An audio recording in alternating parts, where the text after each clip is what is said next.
Video को like करके आगे शेयर जरूर कर देना। कहते थे अल्लाह अली के हाल पे रहम फरमा।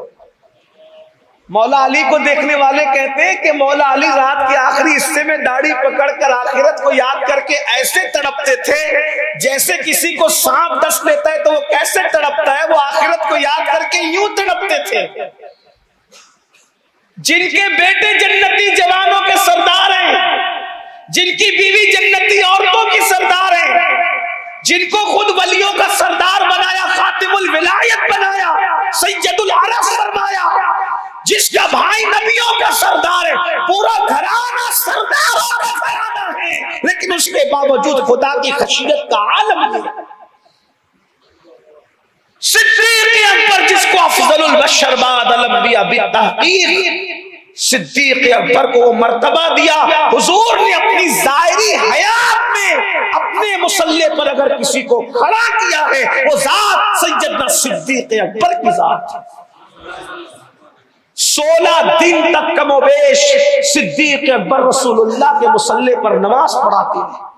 सिद्दीक अकबर का रसूलुल्लाह के मुसल्ले पे खड़े हो जाना या खड़ा किया जाना ये हादिसाती नहीं था, बल्कि ये रसूलुल्लाह का फैसला था। बल्कि रोका गया हुजूर अलैहिस्सलाम को, हुजूर मेरे अब्बा नरम दिल है, आपके मुसल्ले पे खड़े नहीं रह सकेंगे। तो अल्लाह के रसूल अलैहिस्सलाम ने रोकने वाली मुकद्दस खातून को कहा कि तुम चुप रहो, तुम लोग यूसुफ अलैहिस्सलाम की दौर की औरतों की तरह है, और फरमाया कि जिस कौम में अबू बकर हो फिर मैं किसी और को इमामत की इजाजत नहीं देता।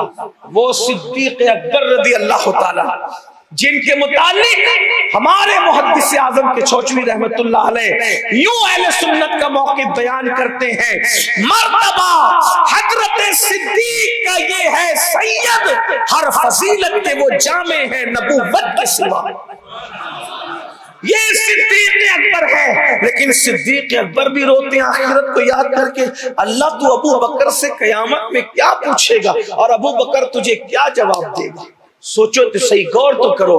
तो बात दूर ना निकले, मैं ये अर्ज कर रहा था कि उस नौजवान सहाबी ने समझा हुजूर मुझसे मुखातब है। तवज्जो करना, बहुत अहम गुफ्तगू आ गई। इमाम सुयूती की आवाज, और इमाम सुयूती कौन? इमाम अहले सुन्नत अपनी तहरीर में जब इमाम सुयूती का हवाला देते हैं तो उनको खातिमुल हुफ़ाज़ लिखते हैं। इमाम जलालुद्दीन सुयूती बेक वक्त मुफस्सिर भी हैं, मुहद्दिस भी हैं, मुअर्रिख भी हैं, बड़ी हस्ती है, बड़े बुजुर्ग हैं। एक रात आपकी जिंदगी में ऐसी आई कि आपने 75 मरतबा रसूलुल्लाह का दीदार फरमाया। इमाम जलालुद्दीन सुयूती कोई मामूली हस्ती नहीं है। अब वो इमाम सुयूती अपनी किताब में लिख रहे हैं कि अल्लाह के रसूल अलैहिस्सलाम ने जब इशारा किया तो नौजवान साहबी समझे कि हुजूर मुझसे मुखातब है, लेकिन हुजूर ने मैं तुझसे नहीं, जो ये कब्र में सो रहा है ना, मैं इससे मुखातब हूं। इससे ये भी पता चला कि अल्लाह के रसूल अलैहिस्सलाम कब्र वालों से भी बात फरमाते हैं, यानी वो हमारी तरह नहीं है। और वो मिट्टी के नीचे क्या है वो हालात भी मुलाहिजा फरमाते हैं, और क्या है ये भी देखते हैं, और क्यों है ये भी देखते हैं। हाँ, इसलिए कि क्या है ये देखना भी बड़ी बात है, लेकिन क्यों है ये उससे बड़ी बात है ना। तो अल्लाह के रसूल अलैहिस्सलाम ने फरमाया ये कब्र में, कौन कब्र में सो रहा है? पहली बात तो मदीने मुनव्वरा में, नंबर 2 जन्नतुल बकी में। आका से मैंने पूछा, वो साहबी कहते मैंने पूछा रसूल क्या हुआ? तो अल्लाह के रसूल अलैहिस्सलाम फरमाते हैं कि इसको ज़कात वसूल करने मैंने भेजा था। तवज्जो कर लो, हुजूर अलैहिस्सलाम फरमा रहे हैं ये जो कब्र के अंदर सो रहा है, मैं बतौर मफहूम पेश कर रहा हूँ, मफहूम वही है, अल्फाज तब्दील हो सकते हैं लेकिन मफहूम मिन नुअन वही है जो इमाम सुयूती ने लिखा है। फरमाया मैंने इसको ज़कात वसूल करने के लिए भेजा था, तो ज़कात में जो माल आया उसमें एक ज़िरा जो जंग के मौके पे लोहे का लिबास पहनते हैं उसको ज़िरा कहते हैं। अब तो नौजवान भी हमारे ज़िरा खुद और ये सारी चीजों को जान गए। कुछ सीरियल ऐसे आ गए जिसने पुरानी जंगों की यादें ताजा कर दी, तो आपको वो सारी पुरानी बातें जो आप पहले नहीं जानते थे आपको पता चल गई है। तो जो लोहे का लिबास पहनते जंग में उसको ज़िरा कहते हैं।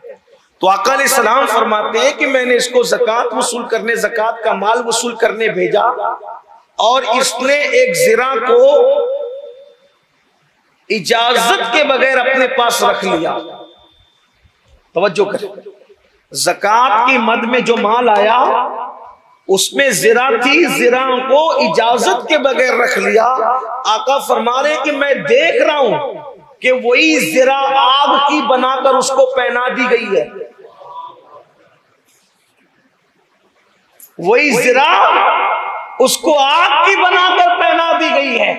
मोमिनों के माल की अमानत के हवाले से अगर इजाजत के बगैर कोई ज़िरा लेकर जन्नतुल बकी में आराम कर रहा हो, मदीने मुनव्वरा में सो रहा हो, और वो भी ऐसी जगह जहां हुजूर अलैहिस्सलाम ज़ाहिरी हयात में तशरीफ ला रहे हो और तशरीफ ले जा रहे हो, मगर एक ज़िरा के हवाले से उस बंदे ने खयानत की, तो अल्लाह के रसूल फरमा रहे वो आग की शक्ल इख्तियार कर गई है और आग की शक्ल बनाकर उसको पहना दी गई है। आपसे पूछता हूं मुसलमानों, करोड़ों रुपया लेकर के भाग जाना और उसके बाद फिर हर साल हज और उम्रा का ढोंग रचाना किस खाने में रखा जाएगा?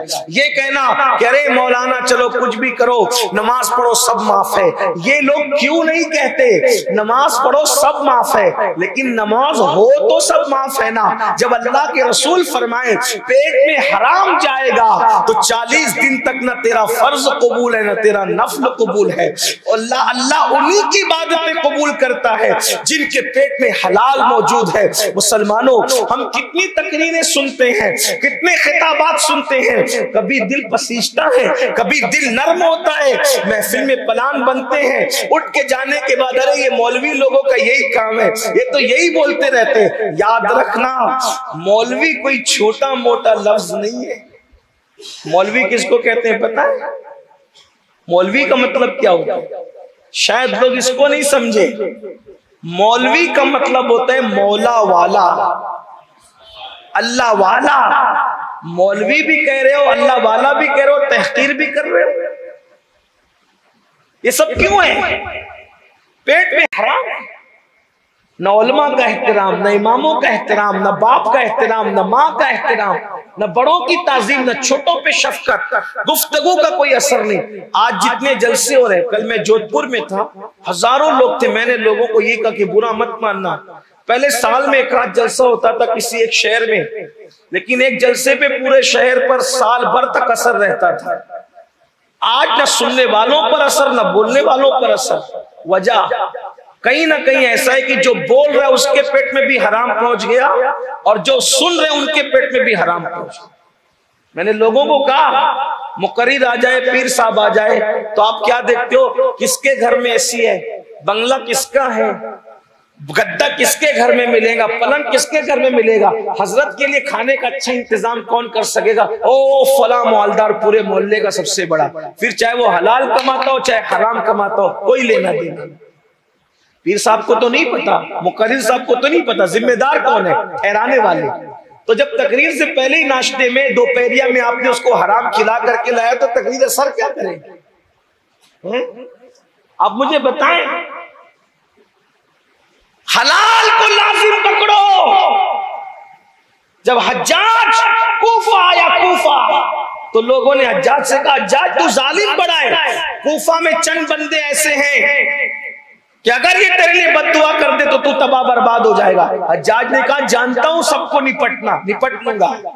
और जैसे ही हज्जाज रात आई, सबको बुलाया, फला मुहद्दिस साहब, फला मुत्तकी साहब, फला फला फला फला, सब आओ। सब आए, दावत की, खाना खिलाया, खाना खा चुके तो वो मुत्तकी लोगों ने कहा हज्जाज हम लोग मुस्तजाबुद दावत है, दुआ भी करते हैं तो कबूल होती है, बद्दुआ भी करते हैं तो कबूल होती है। हज्जाज ने कहा चलो निकलो यहाँ से, चलो जाओ, तुम मेरा कुछ नहीं बिगाड़ सकते, दुआ करो कि बद्दुआ करो। कहा क्यों? कहा मैंने तुम्हारे पेट में हराम डाला था, हराम डाल दिया, अब तुम्हारी दुआ और बद्दुआ मुझे कोई असर नहीं करेगी।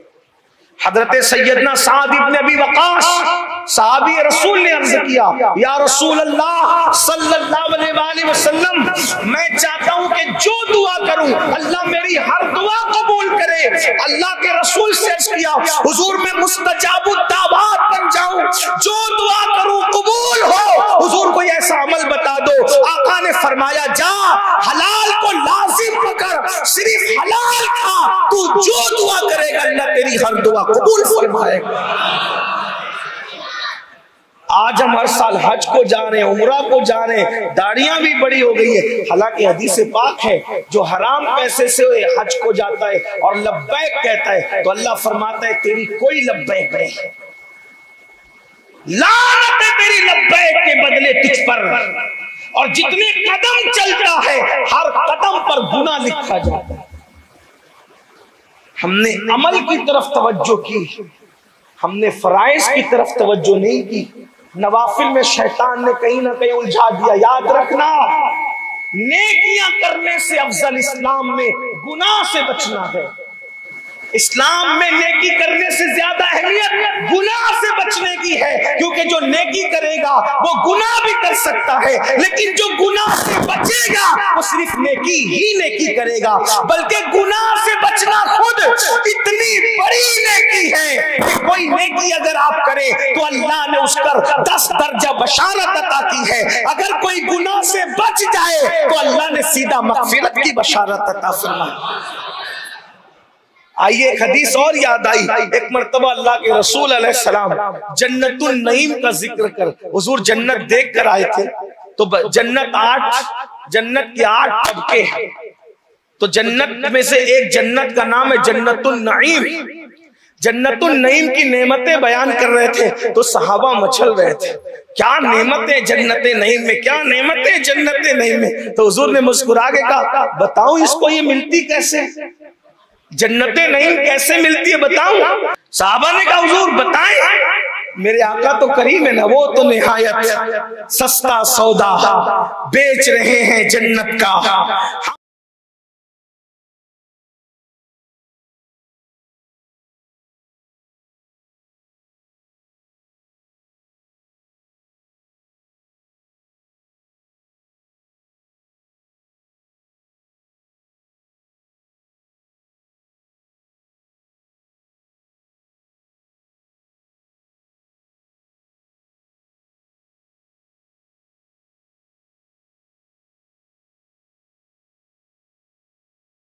वीडियो अगर ज़रा भी अच्छा लगा हो तो लाइक करके अपने दोस्त अहबाब के साथ व्हाट्सएप, फेसबुक, सोशल मीडिया पर ज़रूर शेयर कर देना। अल्लाह रब्बुल इज़्ज़त इसका सवाब आपको अता फ़रमाएगा, क्योंकि आपके शेयर करने से अगर किसी शख्स ने ये वीडियो अगर देख ली और सुन ली, उस पर अगर अमल कर लिया तो उसका अमल करने से उसको भी सवाब मिलेगा और उसके सवाब में बिना कुछ कम किए उतना ही सवाब आपको